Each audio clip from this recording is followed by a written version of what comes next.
Hey there, everyone. How you doing? It's Wednesday, right? It's the middle of the week. It's just the start of the middle of the week. Hey, listen, I got to tell you, I'm really enjoying sitting outside in the mornings. This morning is really nice. It's warm, kind of humid, but it's nice sitting outside. And I kind of miss that in the wintertime, and then I forget I can sit outside. So when I get up in the morning, I'm going to start doing that. I just made that up today. So anyway, well, welcome. You've turned into. I always say that. Don't mean to. You have tuned into Coffee with Wes. We're running a little bit late today, but not really because we're on every day about this time. So here we are. My name is Wes, and I presently serve as the pastor of the First Baptist Church of Cutler, and I'm happy to have you listening in this morning.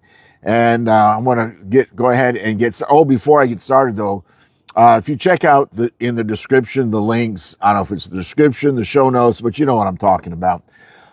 There's a link to my webpage, and on that page, there are several other links that include a podcast of this lesson. It's a different presentation. There's also some study resources. There's a 2-page printed summary that it may be helpful in your small group study this week or your own personal study as well. So I want to point that out. It comes out on Wednesday morning, so it's already posted.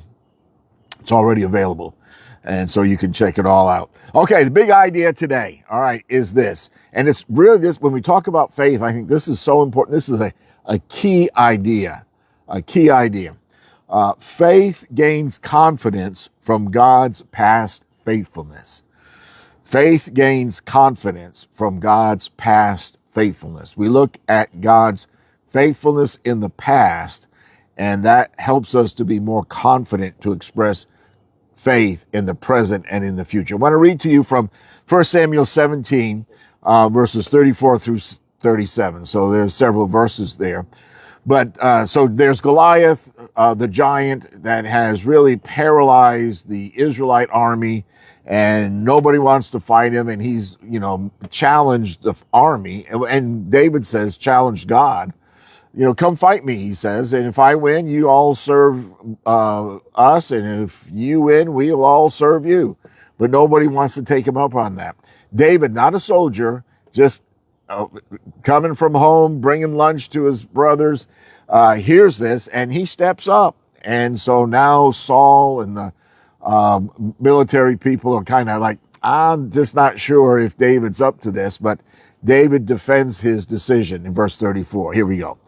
But David persisted. He said, I've been taking care of my father's sheep and goats, and when a lion or a bear comes to steal a lamb from the flock, I go after it with a club. I rescue the lamb from its mouth. If the animal turns on me, I catch it by the jaw and I club it to death.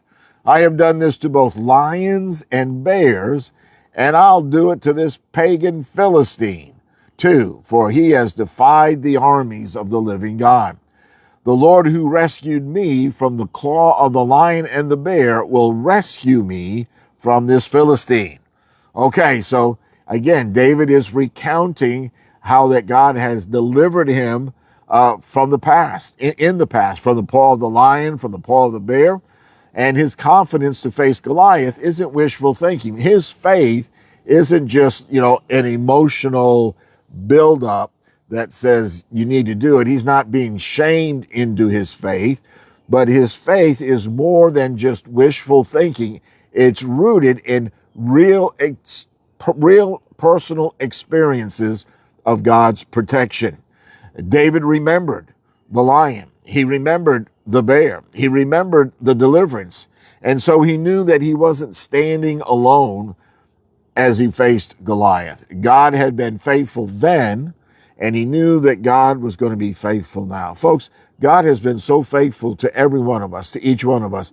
If not for the grace of God, if not for the hand of God upon your life and my life, we wouldn't be here right now.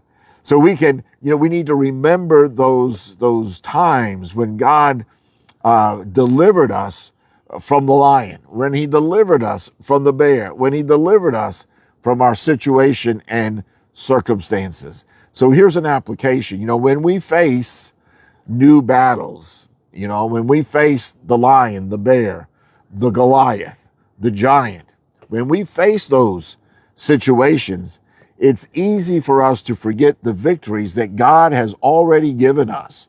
And we just forget what God has already done.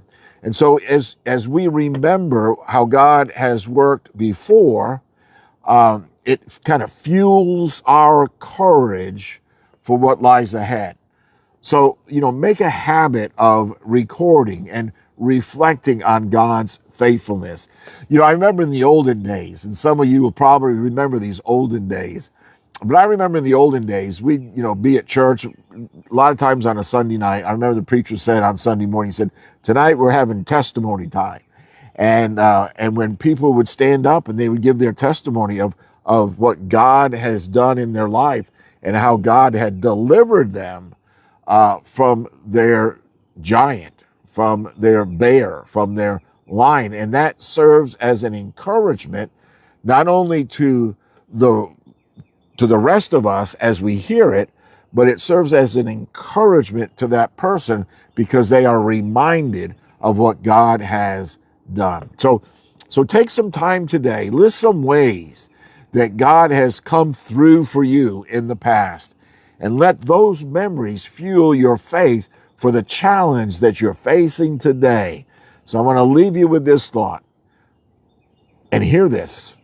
Never underestimate the power of your story. You may say, I'm just a regular old person and nothing. Don't underestimate the power of your story. The God who showed up before is the God who will show up again. All right, folks, I hope you have a great Wednesday. Let's get another sip of coffee. Remember to check out those links, and I'll see you again next time. Bye for now.